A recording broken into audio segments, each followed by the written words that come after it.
Apa kabar para pemirsa? Saya Jonathan, kini Anda tengah mengikuti Warta Berita PTS.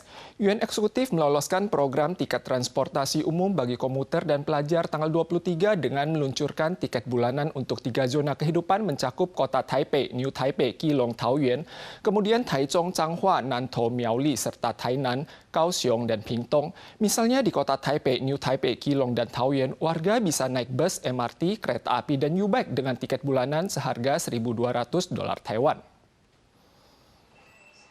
MOTC meluncurkan tiket bulanan transportasi dengan anggaran $20 miliar Taiwan. Pada tanggal 23, UN Eksekutif meloloskan program tiket transportasi umum bagi komuter dan pelajar dengan meluncurkan tiket bulanan untuk 3 zona kehidupan mencakup kota Taipei, New Taipei, Keelung, Taoyuan, kemudian Taichung, Changhua, Nantou, Miaoli, serta Tainan, Kaohsiung, Pingtung. Rencananya tiket ini akan disubsidi untuk 3 tahun. Contohnya di kota Taipei, New Taipei, Keelung, Taoyuan dengan tiket bulanan $1.200 Taiwan, warga bisa naik MRT, kereta api, bus antar daerah, dan U-Bike. Sementara tiket bulanan untuk zona sentral dan selatan diprediksi akan ada perbedaan antara perjalanan antar kota dan perjalanan dalam kota. Mengingat rendahnya penggunaan transportasi umum di wilayah sentral dan selatan, insentif naik kendaraan umum perlu ditingkatkan untuk menstimulasi minat warga. Selain itu, kota Hsinchu dan Kabupaten Hsinchu juga mengusulkan program Twin Hsinchu. Sementara Kabupaten Yunlin, Kota Chiayi, dan Kabupaten Chiayi bersama-sama mengusulkan tiket bulanan Yunlin, Kota, dan Kabupaten Chiayi dengan harapan menerima subsidi dari pemerintah pusat.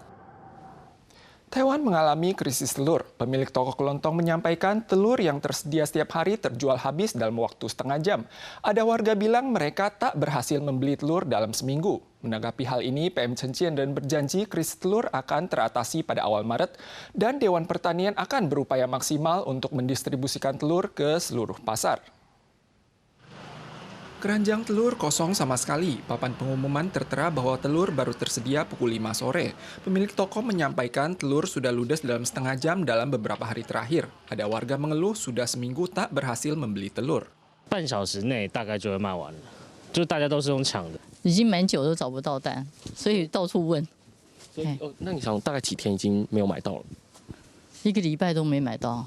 Tim Nasional Pengelola Telur telah dibentuk selama 2 tahun namun masih belum mengatasi permasalahan krisis telur. Menteri Pertanian meminta maaf beberapa hari lalu dan ia dikritik telah menjabat selama 5 tahun dan harga telur naik setiap tahun. Malah kini anak sekolah pun tak bisa makan sebutir telur pada sarapan siang mereka. UN Eksekutif diminta membentuk tim penanggulangan krisis telur. 他要今年进口30万只的种鸡，这30万只的种鸡要到2024年、2025年才能实际的反映产蛋率的这个良率上面。 Pasokan telur sebanyak 113.000 peti saat ini masih kurang 7.000 peti baru bisa memenuhi jumlah permintaan domestik sebanyak 112.000 peti.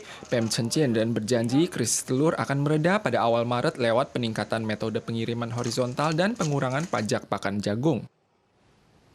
Perang Rusia-Ukraina hampir genap 1 tahun. Dalam pidato kenegaraannya tanggal 21, Presiden Rusia Vladimir Putin menyampaikan mungkin akan melanjutkan uji coba senjata nuklir.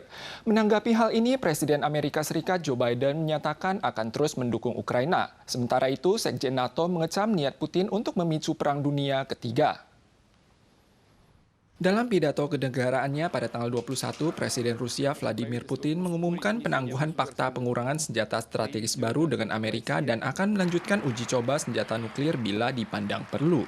Putin tetap menekankan legitimasi aksi militer dan menuduh negara Eropa dan Amerika memanipulasi konflik di Ukraina untuk menjatuhkan sanksi kepada Rusia guna mengakhiri hubungan dengan Rusia. Ia bangga bahwa sanksi negara barat tidak membuahkan hasil. Presiden Joe Biden menyatakan dukungannya terhadap Ukraina dalam pidatonya di Polandia dan akan memperkuat garis pertahanan NATO di wilayah timur. Ia akan mengumumkan pemberian sanksi baru terhadap Rusia pada minggu ini. Sementara itu, dalam diskusi 3 pihak dengan Uni Eropa dan Ukraina, Sekjen NATO mengecam keputusan Putin yang berniat memicu Perang Dunia Ketiga. Para pemirsa sekalian, sekian Warta Berita dari PTS. Kita soal lagi di pekan depan. Sampai jumpa.